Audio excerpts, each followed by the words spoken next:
संसारैभरि घट्ने गरेका अपत्यारिलो जस्तो लाग्ने तर वास्तविक घटनाहरूको सङ्गालो विचित्र संसारको यो अर्को नयाँ श्रृङ्खलामा यहाँहरूलाई हार्दिक स्वागत छ। आजको यो भिडियोमा म तपाईँलाई निकै नै रोचक अनि फरक खालको Guinness book of the world रेकर्डका बारेमा सुनाउन गइरहेको छु, जसले मह खाएर गिनिज बुकमा नाम लेखाए र 1 मिनेटमा झन्डै उनले 1.5 किलो मह खाएको प्रसङ्ग आजको यो भिडियोमा।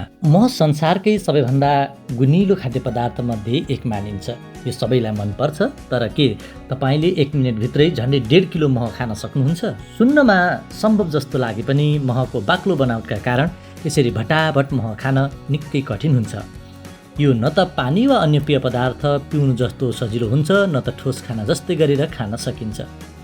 तर एकजना जर्मन युवकले 1 मिनेटमै 1773 ग्राम मह खाएर गिनिज बुकमा नाम लेखाएका छन्। असामान्य खानपिन शैलीका लागि चर्चित जर्मन युवा आन्द्रे ओर्टोल्फले हालै 1 मिनेटमा सबैभन्दा धेरै मह खाने विश्व कीर्तिमान कायम गरेका छन्। जर्मनीको अक्सबर्गमा सम्पन्न कीर्तिमान प्रयासका क्रममा उनले 60 सेकेन्डमा 1273 ग्राम मह खाएर सके। यति धेरै मह 1 मिनेटमै खाँदा शरीरमा चिनीको मात्रा अचानक बढ्ने भएकाले यसलाई निकै कठिन चुनौती मानिन्छ।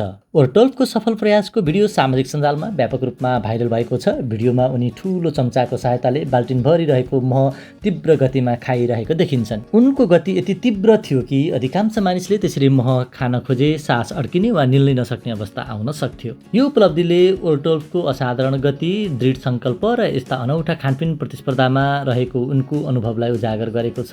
उनले यसअघि पनि विभिन्न अनौठा विश्व कीर्तिमानी चुनौतीहरू पूरा गर्दै आफ्नो नाम बनाइसकेका छन्। तपाईलाई यो भिडियो कस्तो लाग्यो? अवश्य पनि कमेन्ट मार्फत आफ्नो प्रतिक्रिया जनाउनुहोला। साथै यस्तै खाले रोचक तथा तथ्यपूर्ण भिडियो सामग्री हेर्नका लागि हाम्रो च्यानल सब्स्क्राइब गर्न तथा फेसबुक पेजलाई फलो, लाइक तथा कमेन्ट गर्न नभुल्नुहोला। यो भिडियो हेर्नुभएकोमा तपाईँलाई धेरै धेरै धन्यवाद।